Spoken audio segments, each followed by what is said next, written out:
अच्छा, उसके बाद आपने कौन से टाइम फ्रेम के अंदर ट्रेड्स करनी होती हैं, तो आपके पास जो टाइम फ्रेम होते हैं, वो आपके पास आते हैं। एशियन सेशन होता है आपका, लंदन सेशन होता है आपका और उसके बाद एनवाई सेशन होता है। चूँकि अभी विंटर आपका चल रहा है, तो विंटर में आपका जो एशियन सेशन जो मॉर्निंग पे आपकी मार्केट जब ओपन हो रही होती है, तो वो मलेशियन टाइम आपका होता है 7 पीएम और पाकिस्तान में आपका टाइम होता है 4 पीएम। तो जो भी आपका कंट्री रीजन होगा, सिटी रीजन होगा कंट्री, तो उसके हिसाब से आपने ये गूगल पे आप सर्च करेंगे कि फॉरेक्स की ओपनिंग एंड क्लोजिंग किस टाइम पे हो रही है, तो आपको ईज़िली वहाँ पे टाइमिंग की जो है अपडेट बता दी जाती है। बट नॉर्मल जो है पाकिस्तान के टाइम ज़ोन से और मलेशियन टाइम ज़ोन से आपको ये चीज़ बताई जा रही है। सो आपका जो लंदन सेशन है, अभी आजकल मार्केट आपकी 4 पीएम पे और पाकिस्तानी टाइम के मुताबिक 1 पीएम पे ओपन हो रही होती है। ठीक है?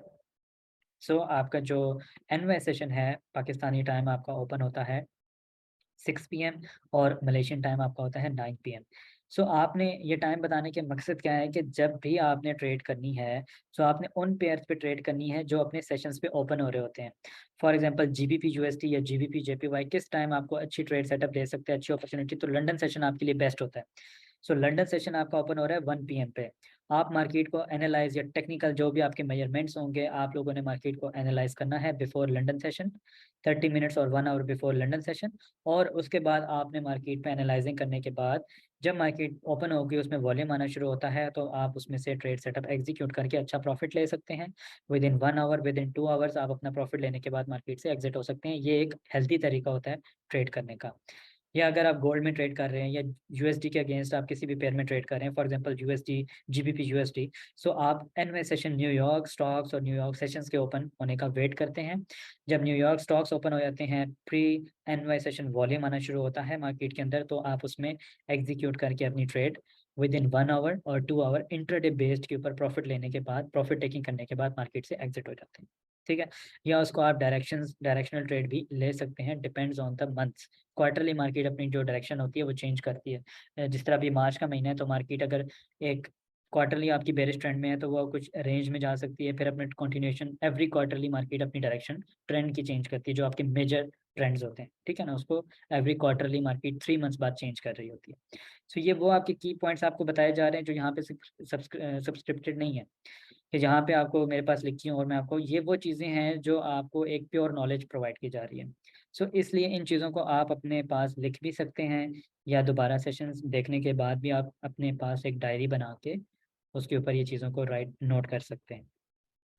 मंडे जो आजकल जो आपकी मार्केट है, यहाँ पे वैसे इसमें बताया गया है कि मंडे जो है वो आपकी इतनी वोलेटाइल मार्केट नहीं होती, वोलेटिलिटी नहीं होती, मार्केट मोस्टली रेंज होती है, मोस्टली स्लो होती है।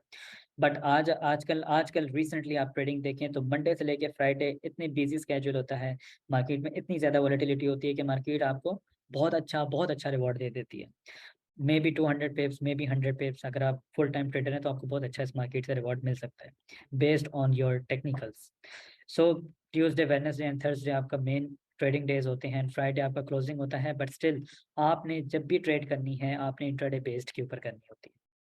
आपका डेफ़िनेटली एक एनालाइज़िंग होती है और एनालिसिस के लिए जो आपके मेजर एनालिसिस होते हैं, आपने हमेशा वीकेंड का इंतखाब करना होता है, जब मार्केट आपकी क्लोज़ होती है। मार्केट में कोई वॉल्यूम नहीं होता, कोई कैंडलस्टिक की मूवमेंट नहीं हो रही होती। हमेशा एनालाइज़िंग आपने उस दिन करनी होती है और मैं आपको तरीका बताऊँगा आपने किस तरीके से एनालाइज़िंग करनी होती है, जब आपके टेक्निकल स्टार्ट हो जाएँगे। सो इन दिनों के ऊपर आप लोगों ने ट्रेडिंग करनी होती है, एनालिसिस आपने करने होते हैं और एनालिसिस करने के बाद मार्केट से आपने एग्ज़िट हो जाना होता है। और जब आपकी मार्केट ओपन होती है, तो उस पे आपने सिर्फ़ और सिर्फ़ एग्ज़ीक्यूशंस करनी होती है, जो आपने एनालिसिस की होती हैं बेस्ड ऑन दैट। ठीक है? सो आपको ये चीज़ भी समझ में होपफुली आ गई होगी कि ये इम्पोर्टेंट चीज़ है कि किस सेशंस पे आपको ट्रेड करनी है। अगर लंदन सेशन आपका मिड में जो दोपहर में ओपन हो रहा है, तो आपने लंदन मीन्स आपने पॉन्ड के पेयर्स में अच्छी ट्रेड की एग्जीक्यूशंस करनी है, जीबीपी यूएसडी भी आप कर सकते हैं। और उसके बाद एनवाई सेशन पे आप लोगों ने यूएस डॉलर के जो पेयर्स होते हैं, उनको सेलेक्ट करना होता है, क्योंकि उसमें वॉलेटिलिटी मार्केट में बहुत सारी होती है। अब जिस तरह एनवाई सेशन ओपन होता है, उसके 2 घंटे बाद आप देखते हैं मार्केट 100 पिप्स मूव कर जाती है, गोल्ड में 200 पिप्स मूव कर जाती है, क्योंकि मार्केट उस टाइम पे वर्किंग, उसमें बैंकिंग आपकी उस टाइम पे वर्किंग हो रही होती है। आपके बैंक्स ओपन होते हैं। पाकिस्तान में आप जाते हैं तो बैंकिंग आवर्स के अंदर ट्रांज़ैक्शंस, नंबर्स ऑफ ट्रांज़ैक्शंस हो रही होती हैं। उस बैंक में या आप किसी भी पाकिस्तान स्टॉक में जाते हैं तो उसमें शेयर्स खरीद रहे होते हैं, तो आपने देख रहे होते हैं कि वहाँ पे ट्रांज़ैक्शंस कितनी हो रही होती हैं और उनको आप खरीद रहे होते हैं या बेच रहे होते हैं। ठीक है ना? तो ये सारी चीज़ें आपको प्रॉपर्ली जो है मार्केट की डिपेंड करता है मूवमेंट और नंबर ऑफ ट्रांज़ैक्शंस के ऊपर। ठीक है? अच्छा, अब उसके बाद आपके कितने टाइम फ्रेम होते हैं मार्केट के अंदर? तो आपके पास वीकली टाइम फ्रेम होता है, आपके पास डेली टाइम फ्रेम होता है, आपके पास 15 मिनट्स का टाइम फ्रेम होता है and then you have 5 minute time frame. अब ये जितने भी आपके टाइम फ्रेम हैं, ये आप देखें इसमें एक चीज़ कॉमन है आपकी candlestick pattern, but we have divided them into many time frames, into many parts. Weekly के आपके कितने दिन होते हैं तो आपकी एक कैंडल बनती है, आपके 5 ट्रेडिंग डेज़ होते हैं तो आपकी ये एक पूरी कैंडल बनती है। मतलब 5 दिन के अंदर आपकी ये एक पूरी की पूरी कैंडल बनेगी। तो इसका मतलब है कि 5 यहाँ पे नंबर्स ऑफ कैंडल ये बुलिश की बनती जा रही हैं, बनती जा रही हैं, तो आपकी ये एक वीकली की पूरी कैंडल कंप्लीट होती है। ठीक है ना? वीक की, 1 हफ्ते की। उसके बाद 1 दिन की आपकी कैंडल ये बनेगी, ठीक है ना? 24 आवर्स इसमें लगते हैं। सो 24 को आप 4 आवर्स, जो आपका इससे छोटा टाइम फ्रेम होगा वो आपका 4 आवर होगा। उसको आप डिवाइड कर दें 1 आवर के अंदर, 1 आवर को आप डिवाइड कर दें 30 मिनट्स पे। सो इस तरीके से डिफरेंट आपके टाइम फ्रेम्स होते हैं। लेकिन इन पे एक चीज़ जो है, नंबर 1 चीज़, वो आपकी कॉमन होगी, वो आपकी होगी कैंडलस्टिक पैटर्न। जो आपका कैंडलस्टिक की प्रिंटिंग होगी, उसका प्रोसेस बिल्कुल सेम होगा, बट उसको हम लोगों ने डिवाइड कर दिया होगा different time zones, different days, different आवर्सली बेस के ऊपर हमने उसको डिवाइड करना होता है।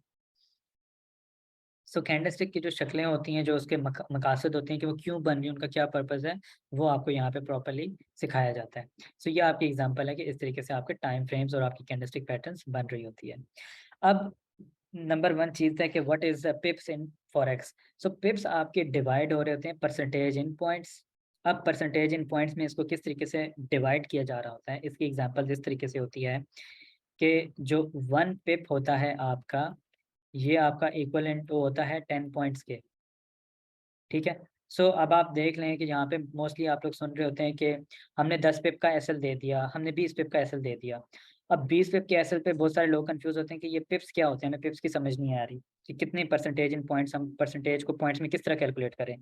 मैं आपको कहता हूँ कि मैंने गोल्ड को जो है वो 1840 से इसको सेल कर दिया है, तो मेरा जो एसएल है वो 45 का मैंने एसएल रख दिया है, और मैंने 18 इससे नीचे कितना होगा, 35 और 30, 18 30 पे मैंने इसका टीपी लगा दिया, ठीक है? अब ये मेरे पास सारी कैलकुलेशंस हो गई है, मैंने 50 पिप्स का एसएल दे दिया और 100 पिप्स का टीपी लगा दिया। अब 50 पिप्स का मतलब ये है, क्योंकि एक पिप आपका कितने पॉइंट्स का होता है? 10 पॉइंट्स का होता है। तो 50 पिप्स आपके कितने पॉइंट्स हो गए? तो सिंपल इसमें कैलकुलेशंस आपने इस तरह करनी होती है कि 500 पॉइंट्स को आपने डिवाइड करना होता है 10 पे, तो आपके कितने पिप्स निकल आते हैं? 50 पिप्स, ठीक है? 50 पिप्स। अब इसको आप लोग जो हैं आसानी के लिए ये आपको समझ में आ गया। अब आपके 100 पिप्स कितने बनेंगे कि आपके 1000 पॉइंट्स यहाँ पे बनेंगे डिवाइडेड बाय 10, तो ये आपके कितने पिप्स बन जाएँगे? आपके ये 100 पिप्स बन जाएँगे यहाँ पे, इस तरीके से। इस तरीके से आप अपनी पिप्स की जो कैलकुलेशंस हैं, वो कर सकते हैं जो है वो ट्रेड लेते वक़्त। अब आपने चार्ट्स के ऊपर देखा होगा कि आपको मेटाट्रेडर 4 के ऊपर इसका क्रॉस हेयर नज़र आ रहा था। अब उस क्रॉस हेयर की मदद से आप जो है अपनी पिप्स की कैलकुलेशंस कर रहे होते हैं, ठीक है?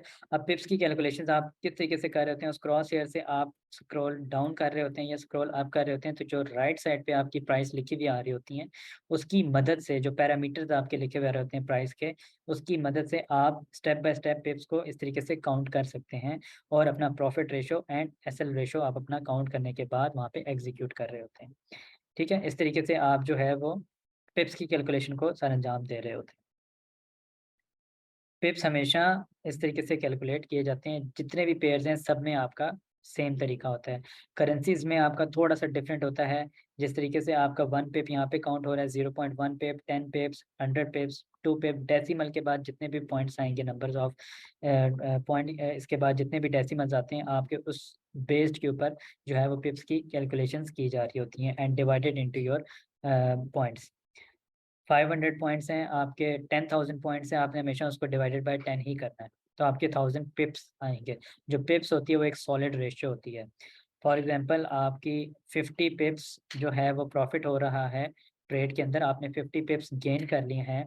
सो इस 50 पिप्स मीन्स 500 पॉइंट्स को आप मल्टीप्लाई कर रहे होते हैं अपनी लॉट साइज़ के ऊपर, तो आपका जो एक प्रॉफ़िट है वो $50 आपके प्रॉफ़िट बन रहे होते हैं। ये आपकी एक माइनर सी एग्जांपल है, ठीक है। ये फॉर एग्जांपल आपने $50 का प्रॉफिट लिया, मींस 500, और आपका इस टाइम लॉट साइज था 0.05 का आपका लॉट साइज है। तो आपका जो इस टाइम प्रॉफिट हो रहा है वो आपका कितना प्रॉफिट हो रहा है? आपका इस टाइम प्रॉफिट हो रहा है $25।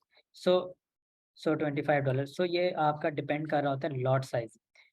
अभी सेम आपका लॉट साइज अगर 500 आप पॉइंट्स को जो है वो मल्टीप्लाई कर दें वन लॉट के ऊपर, तो आपके पास $500 का प्रॉफिट हो जाएगा। सो ये आपके जितना भी प्रॉफिट रेशो होता है, जो आपकी पिप्स की कैलकुलेशंस होती है, ये आपके लॉट साइज के ऊपर बहुत डिपेंड कर रही होती है। अब लॉट साइज किस तरीके से आपने मैनेज करना होता है, ये आपको भी आगे मैं नेक्स्ट स्लाइड्स में बताऊंगा। अब आपके कितने टाइप्स के ऑर्डर्स होते हैं मार्केट में, जाहिर सी बात है जब आप खरीदो फरोख्त कर रहे होते हैं तो आपके डिफरेंट टाइप्स के ऑर्डर्स होते हैं। सो आपके बाय स्टॉप्स ऑर्डर होते हैं, जो लिमिट्स होती हैं, सेल स्टॉप होता है, buy limit and sell limit. So buy limit और सेल लिमिट के लिए इसमें एक से कर सकते हैं। वॉल्यूम फॉर एग्जांपल आपने 5 वॉल्यूम लगाया या 0.01 का आपने वॉल्यूम लिया, डिपेंड्स ऑन योर इन्वेस्टमेंट। आपका अगर $1000 का अकाउंट है तो आपने यहाँ पे 0.10 सेलेक्ट करना है। वॉल्यूम आप मैनुअली यहाँ पे टाइप कर सकते हैं। स्टॉप लॉस लगाने का तरीका मैंने आपको बता दिया टेक प्रॉफिट का। और पेंडिंग ऑर्डर पे आपने बाय लिमिट लगानी है। जिस प्राइस के ऊपर आपने बाय लिमिट सेट करनी है वो आप इस जगह पे मेंशन कर देंगे और वहाँ पे आप प्लेस करके उसको बाय या सेल कर सकते हैं, ठीक है। अच्छा, लेवरेज क्या होती है? लेवरेज वो होती है कि आपका जो ब्रोकर होता है वो आपको क्रेडिट्स प्रोवाइड कर रहा होता है। फॉर एग्जांपल आपका $1000 का अकाउंट है, जिसकी नॉर्मल जो एक स्टैंडर्ड लेवरेज होती है वो 1:100 होगी, कि मतलब 100 टाइम्स आप उसमें ख़रीदो और फ़रोख्त कर सकते हैं। फिर फॉर एग्जांपल आप $100 के ऊपर जो है वो 0.01 की लॉट ओपन कर सकते होंगे, इससे ज़्यादा आप लॉट ओपन नहीं कर सकते। अगर आपको ब्रोकर जो है वो जो है 1:100 का लेवरेज प्रोवाइड कर रहा है, तो इसका ये मतलब है कि $100 के ऊपर आप 0.01 की लॉट से ज़्यादा ओपन नहीं कर सकते। ये आपके अकाउंट की भी सेफ्टी होती है और आपके अकाउंट जो है एक सेफ़ तरीके से, एक सेफ़ एक वे होता है ट्रेडिंग करने का, ठीक है। तो इट मतलब ये है कि आपने 0.01 की लॉट ओपन की है, इससे ज़्यादा आप उसमें लॉट ओपन नहीं कर सकते। आपको इतनी लेवरेज प्रोवाइड की जा रही है आपके ब्रोकर की तरफ से। तो $1000 के ऊपर आप कितना अकाउंट उस पे स्टैंडर्ड लेवरेज के ऊपर कर सकते हैं, तो वो आप 0.10 की लॉट ओपन कर सकते हैं। इससे ज़्यादा कि आप उस पे लॉट ओपन नहीं कर सकते, आप ट्रेडिंग वॉल्यूम ओपन नहीं कर सकते, ठीक है।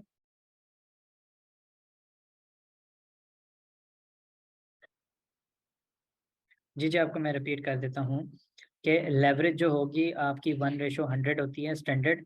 आप जितनी बड़ी लेवरेज लेंगे उतना हाई रिस्क होगा आपके पास, ठीक है ना। अगर आप यहाँ पे इसका एग्जांपल इस तरह दी जाती है कि एक लेवल से आप सेल कर रहे हैं, फिर सेल कर रहे हैं, फिर सेल कर रहे हैं, हाई लेवरेज के ऊपर 1:500 की आप कंटिन्यूअसली सेल करते जा रहे हैं। इसका मतलब है आपका रिस्क बढ़ता जा रहा है। जितनी आप पोजीशंस को ऐड करते जा रहे हैं सेल की, हाँ जी, ब्रोकर पे डिपेंड करता है। आपको 1:1000 भी दे रहे हैं आजकल ब्रोकर, 2000 भी दे रहे हैं, आपको 1:500 भी दे रहे हैं, 100 भी दे रहे हैं। लेकिन जो बेस्ट होता है, दी बेस्ट, वो 1 रेशो, वो आपका कौन सा होता है? 1:100, जो मैं रिकमेंड करता हूँ। सारी अपनी सेटिंग ये आप लोग खुद भी सेट कर सकते हैं, ठीक है ना। अपने ब्रोकरेज अकाउंट के ऊपर जाके आप खुद भी लेवरेज को सेट कर सकते हैं according to your account size, ठीक है ना। जितनी बड़ी हाई लेवरेज होगी उतना आपका रिस्क कितना होगा? बहुत ज़्यादा होगा। उसके मैंने रीजंस आपको बता दिए। अब नंबर्स ऑफ लेयर्स आपने ओपन कर दी 1:1000, 1:500 के ऊपर, तो आपका अकाउंट जो है वो विद इन 1 आवर 30 मिनट्स में आपके अगेंस्ट बैठ जाएगी, आपका अकाउंट वॉश हो जाएगा। अब जब आपकी लेवरेज इतनी टाइट होगी आपकी ब्रोकर से, तो आप 1 या 2 पोजीशंस ओपन करेंगे, उसके बाद आपके ऑर्डर्स ही ओपन नहीं होंगे। आप जितनी मर्ज़ी ट्राई करें, मार्केट आपके ऑर्डर्स ही ओपन नहीं करेगी, बल्कि वो इनवैलिडेट करा दिया जाएगा, वो आपके ऑर्डर ओपन ही नहीं करेगी, ओपन ही नहीं करेगी, और मार्केट वहाँ से आपकी डायरेक्शन पे, बेशक आप जितनी मर्ज़ी ट्राई कर लें, मार्केट आपके ऑर्डर्स को ओपन नहीं, क्योंकि आपको लिमिटेड लेवरेज प्रोवाइड की गई, लिमिटेड लॉट साइज़ आपको अप्लाई किया होगा आपके अकाउंट के ऊपर। तो इसीलिए हमेशा अपने जो स्टैंडर्ड अकाउंट टाइप्स होते हैं, उनके ऊपर लेवरेज आपने 1:100 रखनी होती है। इससे ज़्यादा की लेवरेज आपने यूज़ नहीं करनी होती।